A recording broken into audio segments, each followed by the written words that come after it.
भाई यदि आप एसएससी जीडी के अभ्यर्थी हैं और आपने नई भर्ती 39,481 में आवेदन किया है तो भी ये वीडियो आपके लिए बहुत इंपॉर्टेंट है। इसी के साथ यदि आप पुरानी भर्ती 46,617 जिसके कि फाइनल रिजल्ट का आप इंतज़ार कर रहे हैं, जिसका रिजल्ट कभी भी आ सकता है, उसके बारे में बात करेंगे। और उन अभ्यर्थियों के लिए भी ये वीडियो बहुत ज़रूरी है। देखिए, यदि आप 39,481 के अभ्यर्थी हैं तो आपका जो एग्ज़ाम है वो 4 फरवरी से है और आपको पढ़ाई ऐसी करनी है कि सिलेक्शन हो जाए, आपको टाइम पास नहीं करना है। ये मोटिवेशनल वीडियो हम आपके लिए लेकर आए हैं। हम इस वीडियो में आपके लिए बताएंगे किस प्रकार आपका सिलेक्शन हो सकता है, आपका रिजल्ट कब तक आ सकता है, क्योंकि 10 दिसंबर की डेट थी। 10 दिसंबर को आपका रिजल्ट नहीं आया, लेकिन अब कितने दिन में आपका रिजल्ट आएगा और इस एग्ज़ाम के बारे में बताएंगे कि आपका सिलेक्शन किस तरह से हो सकता है। नमस्कार साथियों, जय हिंद। स्वागत है आपका हमारे इस यूट्यूब चैनल में। देखिए, यदि आप एसएससी जीडी की आप जानकारी चाहते हैं, गवर्नमेंट जॉब के बारे में जानकारी चाहते हैं, हम लगातार आपके लिए वीडियो बना रहे हैं। चैनल को एक बार सब्सक्राइब कर लें। देखिए, यदि आपको ऐसी ही वीडियो देखनी है, एसएससी जीडी के बारे में नॉलेज लेनी है, किस प्रकार सिलेक्शन होता है, मेडिकल किस प्रकार होता है, इसका कब रिजल्ट आएगा, कट ऑफ क्या रहेगी, एग्जाम कब होगा, तमाम जानकारी हम एसएससी जीडी की या सभी गवर्नमेंट जॉब की लेकर आते हैं। आप चैनल को सब्सक्राइब कर लें। देखो, जब तक चैनल सब्सक्राइब नहीं करोगे तब तक हमारी वीडियो आपके यूट्यूब चैनल, आपकी स्क्रीन पर नहीं पहुंच पाएगी। चैनल सब्सक्राइब करने के साथ साथ ये जो घंटी वाला आइकन होता है, बेल आइकन, इसे आप जरूर दबा लिया करें। इन सभी से ये होता है, हम जब भी वीडियो बनाएंगे, क्योंकि हम लगातार वीडियो बना रहे हैं, तो हमारा जो वीडियो का नोटिफिकेशन होगा वो आपके मोबाइल स्क्रीन पर या यूट्यूब चैनल पर आपके पर चला जाएगा। तो चलिए हम वीडियो को स्टार्ट करते हैं। सबसे पहले बात करते हैं कि आपका जो एसएससी जीडी का है, इसका जो रिजल्ट है, फाइनल रिजल्ट कब तक आ सकता है। हम बात कर रहे हैं 46,617 जो भर्ती चल रही है, उसकी सभी प्रक्रियाएं संपन्न कराई जा चुकी हैं और इसका जो अंतिम परिणाम है बस उसका ही इंतज़ार हो रहा है। अभी तक इसकी जो डेट थी वो एक नोटिस के माध्यम से, एक लेटर के माध्यम से हमने आपको 10 दिसंबर बताई थी। 10 दिसंबर इसकी डेट थी, लेकिन आज हो गई है 11 तारीख और 11 दिसंबर तक अभी इसका रिजल्ट नहीं आया है। तो अब रिजल्ट कितने दिनों में आ सकता है। देखिए, रिजल्ट का मुझे ऐसा लग रहा है ज़्यादा इंतज़ार आपको करना नहीं पड़ेगा। हालांकि जो इंतज़ार चल रहा है वो आपको शायद भारी लग रहा होगा, लेकिन ऐसा नहीं है।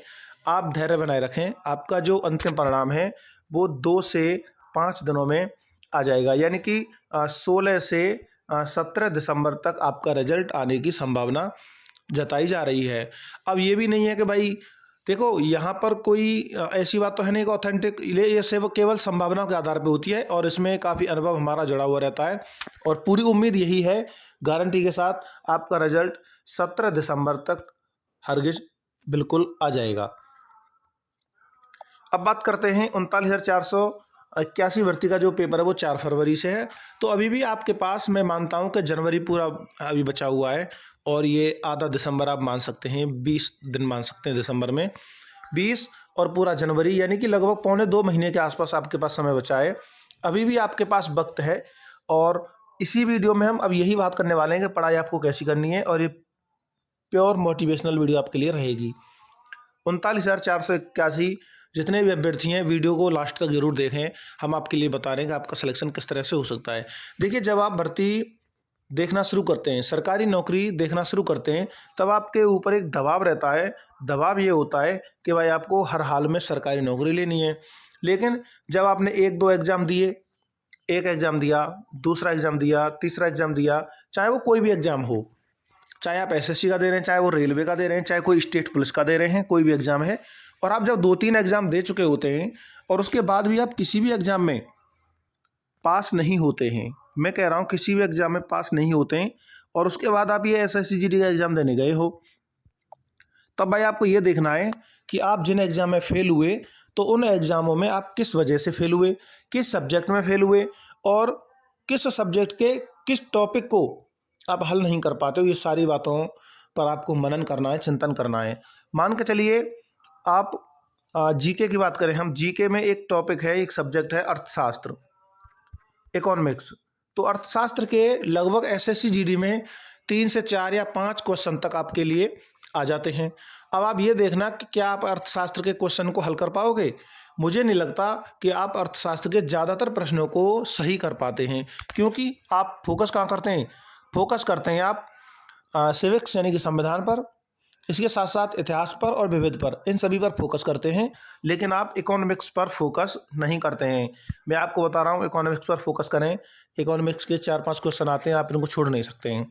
इसके साथ साथ आपको फोकस करना है अपनी करंट जीके पर। करंट जीके पर यानी कि समसामयिक ज्ञान पर आपको फोकस करना है।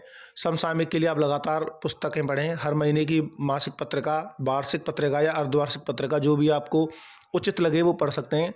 यदि आप मासिक पत्रिका पढ़ेंगे तो आपको हर महीने एक मासिक पत्रिका खरीदनी होगी। यदि आप अर्धवार्षिक की पढ़ सकते हैं तो 6 माह की एक पत्रिका आपके लिए एक बुक आएगी, अच्छे राइटर की आप बुक खरीदें। इसी के साथ बात कर रहे हैं, यदि आप लंबे समय से तैयारी कर रहे हैं तो वार्षिक पुस्तकें भी आती हैं समसामयिक की, तो आप वार्षिक पुस्तकें भी पढ़ सकते हैं। इसके साथ करंट जीके तो आपको तैयार करनी है।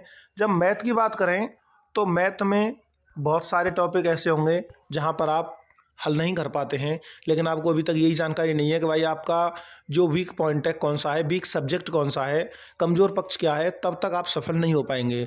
सबसे पहले आपको ये देखना है कि आप वास्तव में कमज़ोर किस सब्जेक्ट में हैं और किस टॉपिक में हैं। देखिए पढ़ाई टाइम पास के लिए ना करें भाई, पढ़ाई ऐसी करो जिससे कि आपका सिलेक्शन हो जाए। हर अपने कमज़ोर पक्ष पर उस पर तैयारी करें। क्या आपका कमज़ोर पक्ष है, अपने दोस्तों से आप जैसे आमने सामने होकर जब प्रश्नों का वार्तालाप करते हैं तब आपको पता लगेगा कि किस सब्जेक्ट में आप कमज़ोर हैं, किस सब्जेक्ट में आप अच्छे हैं। लेकिन जब रीजनिंग की बात आ जाती है तो मुझे ऐसा लगता है कि रीजनिंग में लगभग 90% बच्चे अच्छे होते हैं, लेकिन फिर भी बहुत सारे बच्चे ऐसे होते हैं जो रीजनिंग को भी सही से नहीं कर पाते हैं। अब बात करें हिंदी की तो हिंदी में भी लगभग अच्छे ही होते हैं, सब बच्चे ही। अब आपकी मेन सब्जेक्ट हैं जीके और मैथ। देखिए आपको जो ज़्यादा फोकस करना है वो जीके और मैथ पर करना है। आप मेरी 2 बात जरूर माने। एक तो अपना कमज़ोर पक्ष जरूर ढूंढें, यानी कि आपके कमज़ोर सब्जेक्ट कौन से हैं भाई, इस पर आप 1-2 दिन काम करें, आपको पता लगेगा कि आप किन सब्जेक्ट में किस टॉपिक पर आप कमज़ोर हैं। दूसरी चीज़ आपको क्या करनी है, दूसरी चीज़ है आप अपने पिछले एग्ज़ाम देखें। यदि आपने पिछले एग्ज़ाम दिए हुए हैं, अगर आप पहली बार ये पेपर नहीं दे रहे हैं, यदि आपने पिछले 2-3 एग्ज़ाम दिए हैं और इन 2-3 एग्ज़ाम में आप फेल हुए हैं या पास हुए हैं, उससे कोई दिक्कत नहीं है। आप उनमें देखें कि आपने किस टॉपिक पर, किस सब्जेक्ट या किस टॉपिक पर आप प्रश्न को गलत करके आए हैं, और उन सभी पर आप अपना तैयारी करें, पढ़ाई करें, जिससे कि आपके वो सभी टॉपिक मजबूत हो सकें, अच्छे से आप सवाल को हल कर सकें। यदि आप अपने कमज़ोर पक्ष पर काम कर गए तो मैं मानता हूँ आपका एसएससी जीडी का पेपर पास हो जाएगा। देखिए आप इसको हल्के में ना लें भाई, एसएससी जीडी हल्के में नहीं लेनी है आपको। हल्के में ले गए आप फेल हो जाएंगे, क्योंकि इसकी जो कट ऑफ है, कट ऑफ भाई हाई जाती है। और कट ऑफ आप जानते हैं 160 में से, 160 का ये पेपर होता है, 160 में से लगभग 136 के आसपास तो आपकी कट ऑफ रहती ही है। मैं कह रहा हूँ आपको सिलेक्शन लेना है, ना कि मैं किसी XYZ किसी फोर्स की बात कर रहा हूँ कि आपको CISF में जाना है या BSF में जाना है, इसकी बात नहीं कर रहा हूँ मैं। आपके सिर्फ सिलेक्शन की बात कर रहा हूँ। मैं मानता हूँ 136 आप अच्छे किसी राज्य से हैं तो जनरल OBC 136-135 तक आपका नंबर आना चाहिए, और इतने नंबर तो आपको लेकर ही आने हैं भाई। वीडियो अच्छी लगी हो तो लाइक कर दें। देखिए चैनल को सब्सक्राइब कर लीजिए, चैनल सब्सक्राइब कर लेंगे, हमारी वीडियो आपको मिल जाएंगी। वीडियो देखने के लिए धन्यवाद। जय हिंद, वंदे मातरम।